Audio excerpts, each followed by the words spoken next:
when in May this year, my country confronted unprovoked aggression from our eastern front, the enemy came shrouded in arrogance. We sent them back in humiliation, delivering our bloody nose. Excellencies, India sought to extract political gains from a human tragedy by spurning my sincere offer of an independent international investigation into the Pahalgam incident. Instead, it attacked our cities and targeted our innocent civilians. When our territorial integrity and national security were violated, our response was in accordance with the right of self-defense under Article 51 of United Nations Charter. Our valiant armed forces, under the stellar leadership of Field Marshal Syed Asam Munir, mounted an operation of stunning professionalism, bravery, and acumen, repulsing the enemy's attack under Air Chief Marshal Zahir Babar Sidhu. Our falcons took flight and etched their answer across the skies, resulting in 7 of the Indian jets turned to scrap and dust. A decisive response.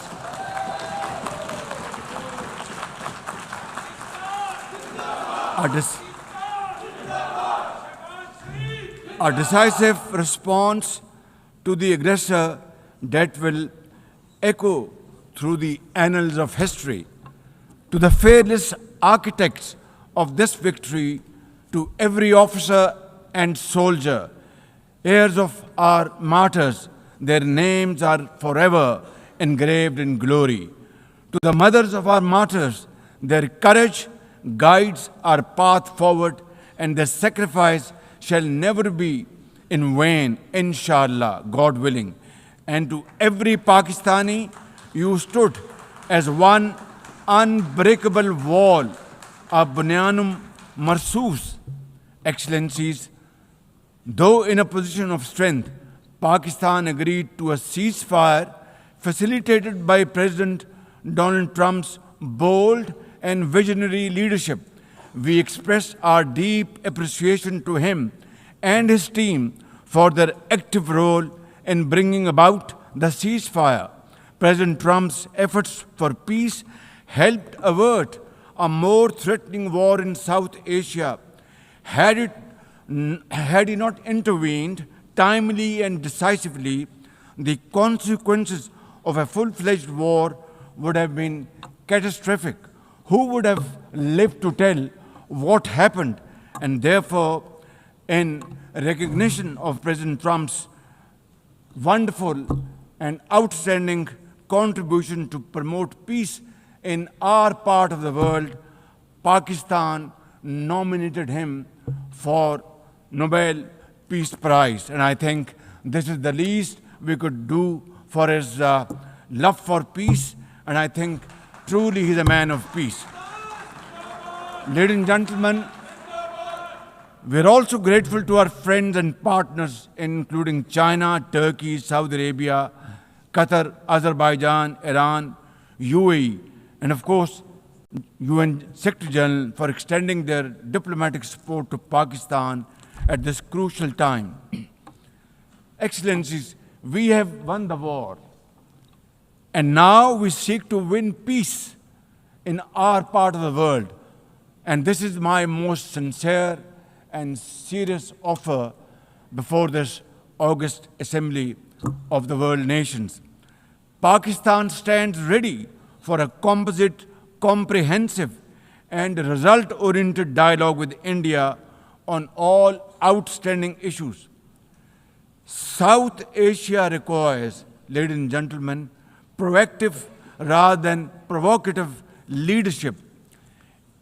India's unilateral and illegal attempt to hold the Indus Water Treaty in abeyance defies the provisions of the treaty itself as well as the norms of international law. Pakistan has made it abundantly clear, and let there be no doubt once again in anybody's mind, as I said last year in this hall, from this podium, we will definitely and ardently defend, inshallah, the inseparable right of our 240 million people on these waters. To us, any violation of this endless treaty represents an act of war. Pakistan condemns terrorism in all its forms and manifestation. For over 2 decades, Pakistan has been at the front line of global counterterrorism efforts, having suffered over 90,000 people. We lost 90,000 people of our country, babies, children, mothers, sisters, brothers, elderly people, doctors, engineers, and also suffered economic loss of $150 billion. Please tell me, put your hand on your heart, that what can be a bigger manifestation of our commitment to fight terrorism and erase it not only from the face of Pakistan, but from the face of this global world. And I believe a man killed in New York is a man killed in Lahore, a man killed in Islamabad is a man killed in London. It's a global village. So I think unless and until terrorism is defeated hands down. Madam President, Excellencies, while asserting our rights, we must also firmly face up to threats.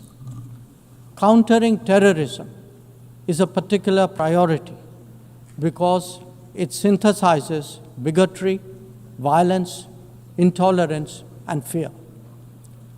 India has confronted this challenge since independence, having a neighbor that is an epicenter of global terrorism. For decades now, major international terrorist attacks are traced back to that one country. UN's designated lists of terrorists are replete with its nationals. The most recent example of cross-border barbarism was the murder of innocent tourists in Pahalgam in April this year. India exercised its right to defend its people against terrorism and brought its organizers and perpetrators to justice. Because terrorism is a shared threat, Madam President, it is essential that there is much deeper international cooperation. When nations openly declare terrorism a state policy, when terror hubs operate on an industrial scale, when terrorists are publicly glorified, then such actions must be unequivocally condemned. The financing of terrorism must be choked, even as prominent terrorists are sanctioned. Relentless pressure must be applied on the entire terrorism ecosystem. Those who condone nations that sponsor terror will find that it comes back to bite them.